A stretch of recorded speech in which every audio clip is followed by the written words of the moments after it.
possède assez peu de documents historiques sur saint Bruno, ce qui a suscité, étant donné sa grande réputation de sainteté, une série de légendes dont la vérité historique est soumise à caution.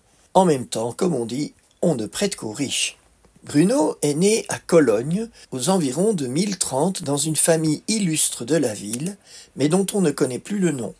Il est d'abord chanoine à Cologne, puis il part à Reims, qui à l'époque est réputé pour l'enseignement de son école cathédrale, entre autres parce que le savant Gerbert d'Aurillac, devenu ensuite le pape Sylvestre II, y a enseigné. À Reims, Bruno reçoit une solide formation, tant dans les lettres profanes que dans l'écriture sainte. Il devient aussi chanoine de la cathédrale de Reims. En 1056, il devient recteur des études de son école, poste prestigieux vu la renommée de la ville de Reims et de son école. Il la dirige pendant une bonne vingtaine d'années jusqu'à l'arrivée en 1069 d'un nouvel archevêque, un certain Manassès de Gournay. Très vite, on s'aperçoit que ce nouvel évêque est habité d'une grande avidité pour les biens matériels, doublée d'un désintérêt total pour la pastorale de son diocèse. Le torchon brûle entre lui et les chanoines intègres dont fait partie Bruno. Après différents rebondissements, Manassès de Gournay est excommunié par le pape Grégoire VII. Il faut donc élire un successeur. C'est le moment que choisit Bruno pour s'enfuir de Reims après avoir donné tous ses biens aux pauvres. S'il était resté, il y avait de fortes chances qu'il soit élu archevêque. En 1084, on retrouve Bruno près du jeune évêque de Grenoble prénommé Hugues. Il est accompagné d'un groupe de disciples parmi lesquels Maître Landouin et un unique prêtre, aussi prénommé Hugues. Le saint évêque de Grenoble reçoit le groupe avec joie et comprend qu'il désire se retirer du monde pour vivre une vie semi-érémitique. Il les envoie dans le magnifique massif de la Chartreuse qui va donner son nom à l'ordre qui est en train d'être fondé.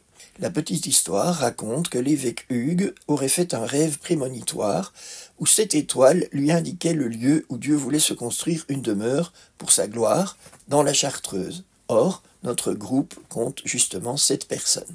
Voici donc Bruno et ses compagnons installés sur la Chartreuse. Chacun d'eux vit en ermite, mais ils se retrouvent pour certaines célébrations et les repas du dimanche et des jours de fête. Voici la description de leur vie faite par un autre saint, Pierre le Vénérable, abbé de Cluny et grand ami des Chartreux. Je cite. « Là, ils ne cessent de s'adonner au silence, à la lecture, à l'oraison et aussi au travail manuel, surtout à la copie des livres.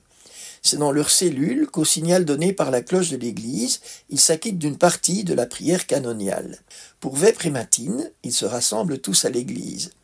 De ce rythme de vie, ils se départissent à certains jours de fête. Ils prennent alors 2 repas.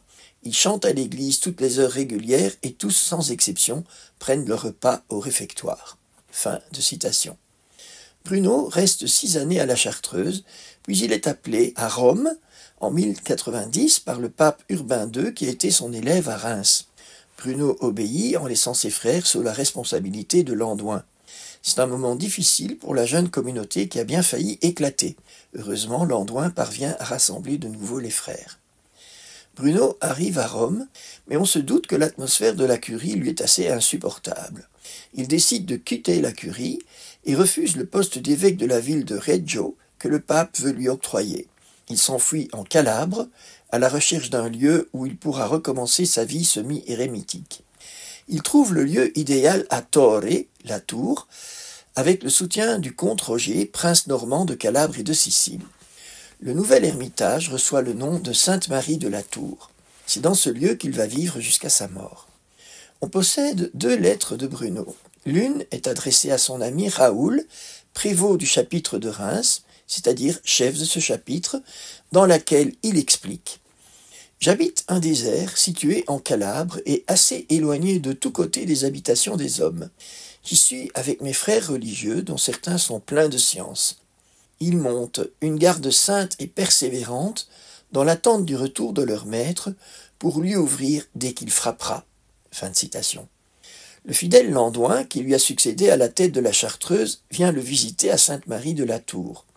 Bruno en profite pour écrire à ses frères de France et confie la lettre à Landouin. Même si Landouin meurt en cours de route, la lettre parvient bien à la Chartreuse. Voici son contenu. Frère Bruno à ses frères aimés plus que tout au monde dans le Christ, salut dans le Seigneur.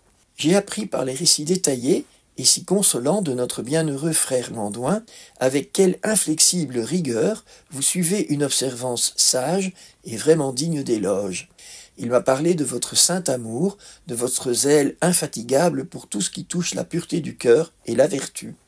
Mon esprit en exulte dans le Seigneur. Réjouissez-vous donc, mes frères très chers, pour votre bienheureux sort et pour les largesses de grâce divine répandues sur vous. Réjouissez-vous d'avoir échappé au flot agité de ce monde, où se multiplient les périls et les naufrages. Réjouissez-vous d'avoir gagné le repos tranquille et la sécurité d'un port caché. 11 ans après avoir quitté la Chartreuse, Bruno meurt en Calabre le 6 octobre 1101. Ses compagnons envoient une lettre circulaire qui raconte les derniers moments du fondateur. Sachant que son heure était venue de passer de ce monde à son Seigneur et Père, il convoqua ses frères, passa en revue toutes les étapes de sa vie depuis son enfance et rappela avec beaucoup d'esprit les événements remarquables de son temps. Puis, il exposa sa foi en la Trinité dans un discours prolongé et profond. Et ainsi, le dimanche suivant, le 6 octobre de l'an 1101 de notre Seigneur, son âme sainte quitta sa chair mortelle.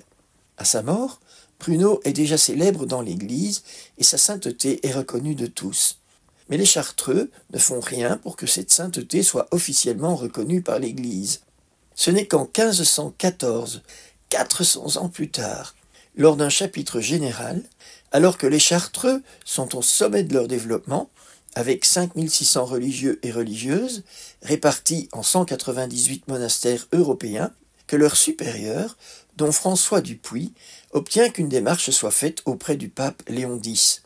Le pape accueille favorablement cette demande et le 19 juillet 1514 autorise la célébration de la fête liturgique de Bruno, qui est donc canonisée par le processus de canonisation équivalente que les habitués de cette rubrique commencent à connaître, car j'en ai parlé plusieurs fois, par exemple pour Hildegard de Bingen ou François de Laval.